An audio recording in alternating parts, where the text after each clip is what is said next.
प्रकार से आपकी सेवा की जाएगी।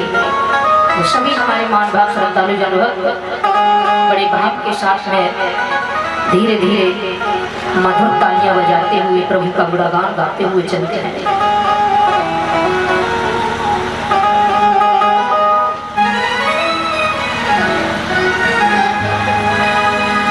कि भजले भजले सीताराम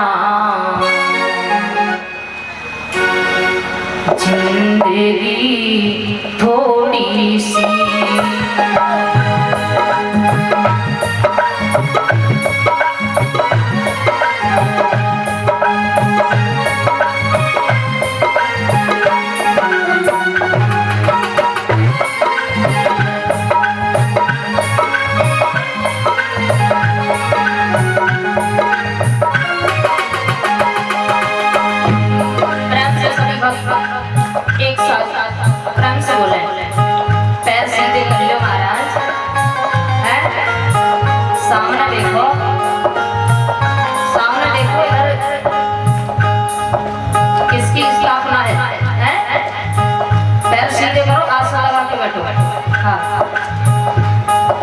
पहला नियम है ये।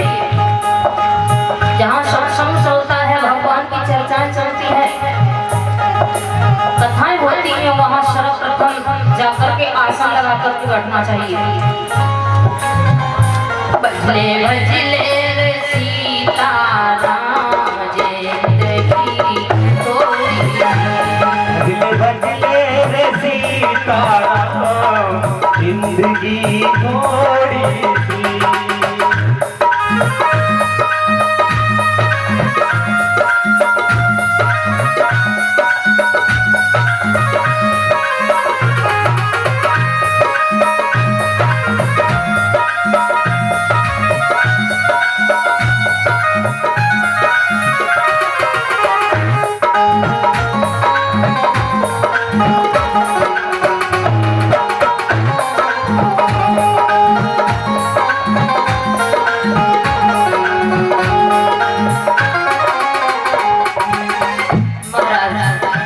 कोई पता नहीं है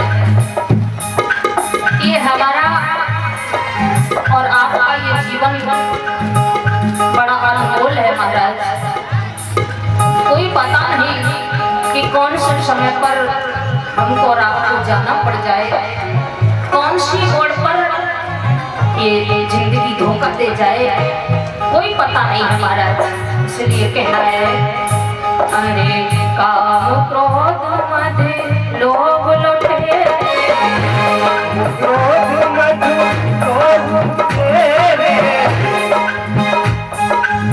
काम क्रोध मद लोभ लुटे, काम क्रोध लोभ तेरे, जन्म जन्म के बैरी तेरे, जन्म जन्म के बैरी तेरे,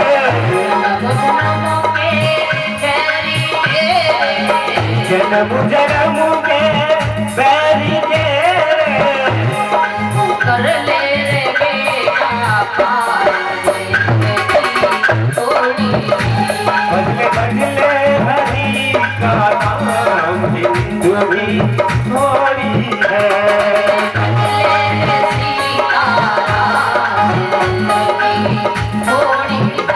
बदले बदले सीताराम जिंदगी थोड़ी है।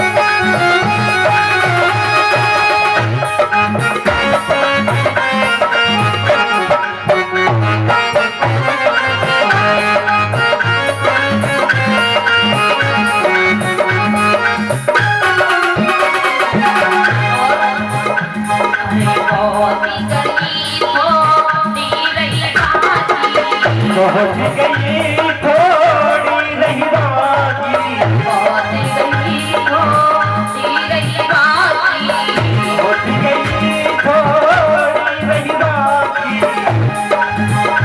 अरे अब क्यों करता ताका ताकी, अब क्यों करता ताका ताकी,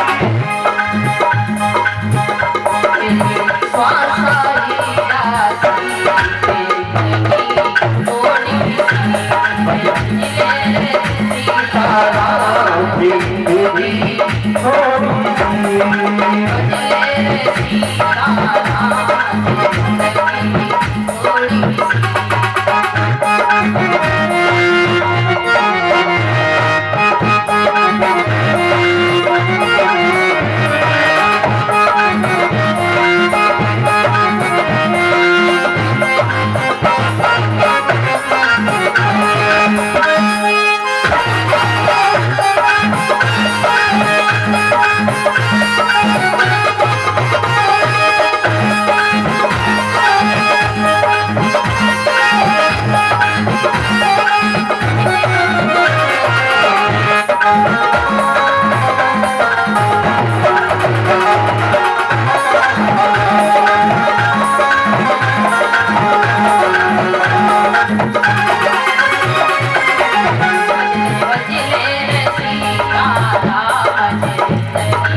बोलिए रामचंद्र भगवान की।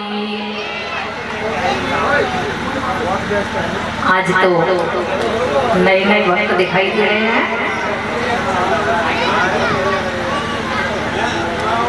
एक बात याद आ गई, सुना है, न जाने कितने दिनों के बाद गली में एक चांद निकला है। हाँ हाँ, अरे आओ चावल तो टेबल टीवी लगे ना और नहीं तो दबे तो और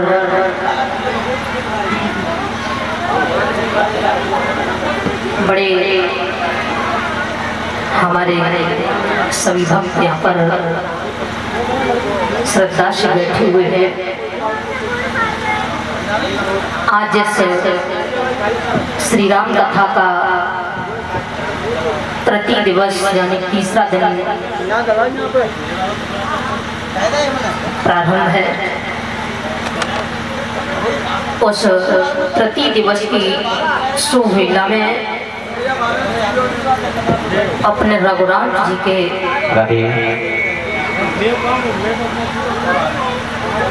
श्री राधे चरणों की राधे श्री वंदना करते हुए आज इस राधे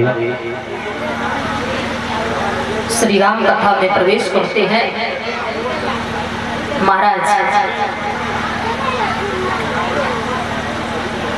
ओ महाराज, ये बताओ कल कथा में विराम कहाँ लगा था? है महाराज, पता है, मालूम है ना? बताओ फिर।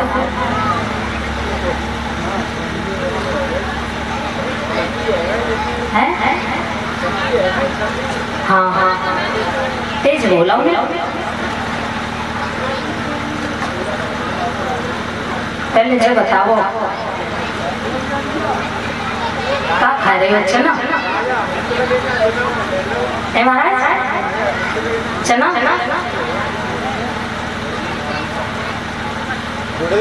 कोई बात ना है, ये तो स्वास्थ्य के लिए लाभदायक है। जैसे कोई हानि ना है महाराज।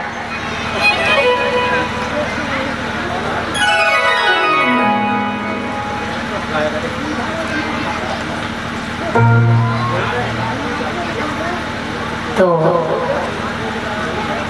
कल की कथा में सभी भक्तों ने बड़े प्रेम के साथ में सरल भाव से श्रवण किया था।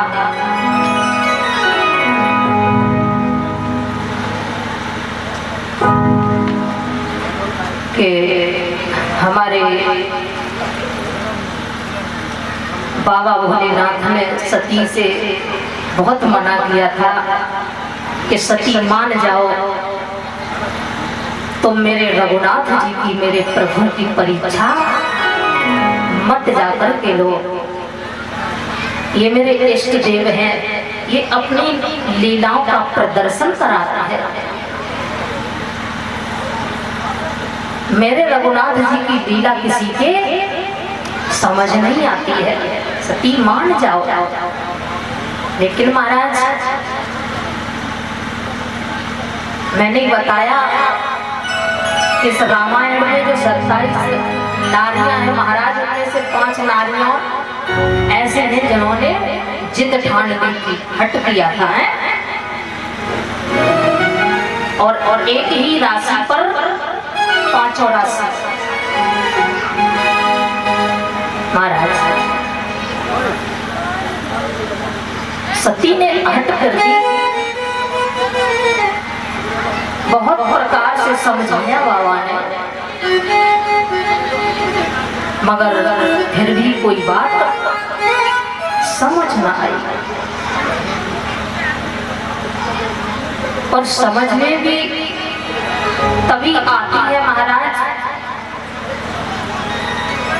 आगे का समय अच्छा हो, प्रबल हो। और जिसके जीवन में महाराज आने वाले समय में, भविष्य काल में संकट आपत्ति आने का यही कारण हो जाता है कि उसकी बुद्धि का पहला हरण हो जाता है महाराज। विनाश काले विपरीत बुद्धि। जब विनाश होने वाला होता है महाराज, तो ये बुद्धि काम नहीं करती है महाराज। विनाश काले विपरीत बुद्धि, बुद्धि बदल जाती है। मेरे बाबा ने बहुत प्रकार से समझाया, मगर नहीं मानी। मना करने पर अपने पिता दक्ष के यहाँ पर जाकर के देखा महाराज, देखा तो सभी देवताओं का प्रसाद रखा था, अलग अलग भोग रखा हुआ था, मगर भोलेनाथ का कहीं भोग नहीं था, कहीं प्रसाद नहीं था। ये अपमान मैया से सहन नहीं हुआ, और जब सहन नहीं हुआ तो मन में अनेक प्रकार की शंकाएं उत्पन्न हो गई। जिस जगह पर मेरे पति का अपमान हो रहा है, मेरे स्वामी ने तो मुझे बहुत प्रकार से समझाया था, सती बगैर बुलाए मत जाना, बगैर बुलाए जाओगी तो वहां पर सम्मान नहीं मिलेगा। लेकिन मैंने नहीं माना, मैंने जिद ठान दी। इसका परिणाम परिणाम ये हुआ कि यहाँ आकर के मुझे अपमान ही देखने को मिल रहा है।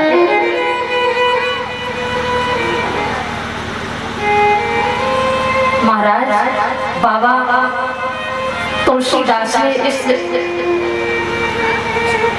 श्री रामचरितमानस में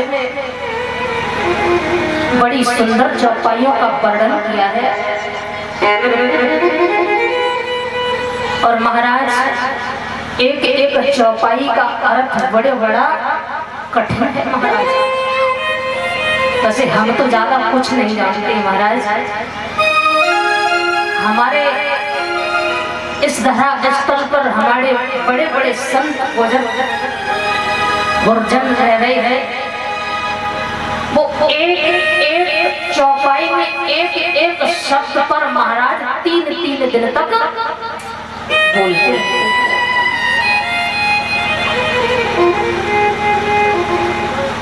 बड़ी सुंदर चौपाइयों का वर्णन किया महाराज। जब सती ने ये हाल देखा उस यज्ञ स्थल पर कि मेरे पति का अनादर हो रहा है, अपमान हो रहा है, ये अपमान में कैसे सहन कर लो। अपनी क्रोधाग्नि अवधि को उन्होंने अपनी ज्वाला को अंदर से बढ़ाना प्रारंभ किया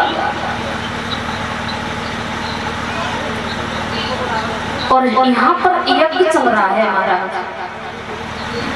उसी यज्ञ स्थल के समक्ष खड़ी हो गई और हाथ जोड़ लिए और हाथ जोड़ करके अपने स्वामी भोलेनाथ का ध्यान करने लगी। बाबा मुझे क्षमा करना,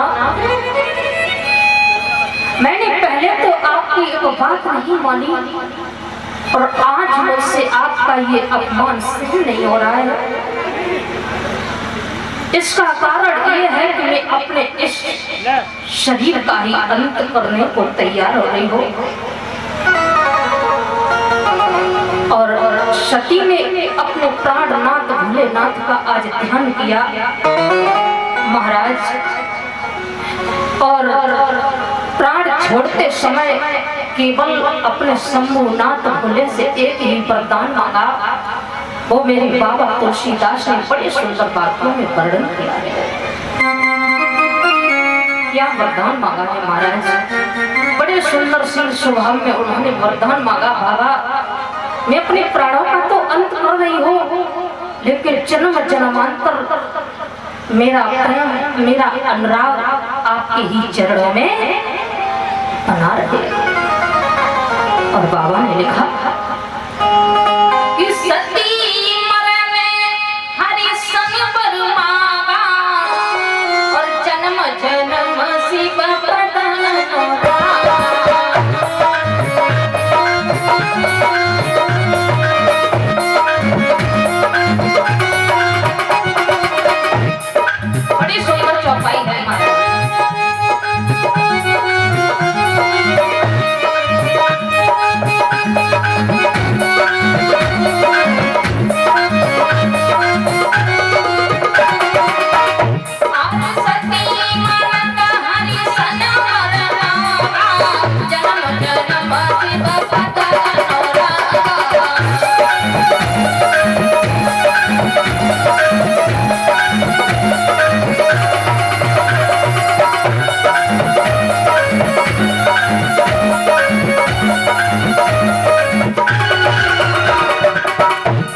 कि सती मरत हर सन पर मांगा और जन्म जन्म शिव पद अनुराग। बाबा मेरा ये वचन पूरा करना और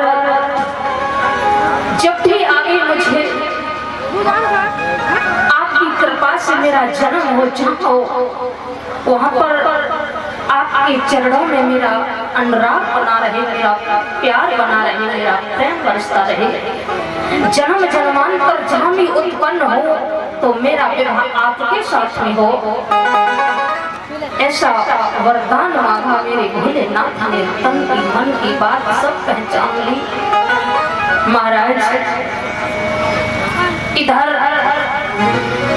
जब वरदान दिया है और नंदी का श्राप पूरा किया, दक्ष का धड़ सरव से अलग किया शिव जी ने आकर, और जो सती मैया ने अपने भोलेनाथ के चरणों में प्रेम करते हुए वरदान मांगा था, उन्हीं सती ने जाकर के महाराज हिमांचल के घर और मैया मैना के घर में जाकर के अवतार लिया था। महाराज मैया मैना के घर में जाकर के अवतार ले लिया है। गोस्वामी तुलसीदास जी बड़े सुंदर भाव से रचना कर रहे हैं, चौपाइयों में बताया है।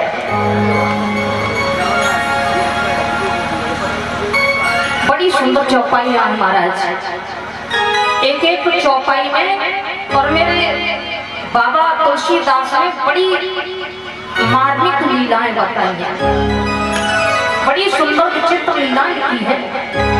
कहा कारण हिमगिरि गृह जाई, और जननी पार्वती तनु पाई। महाराज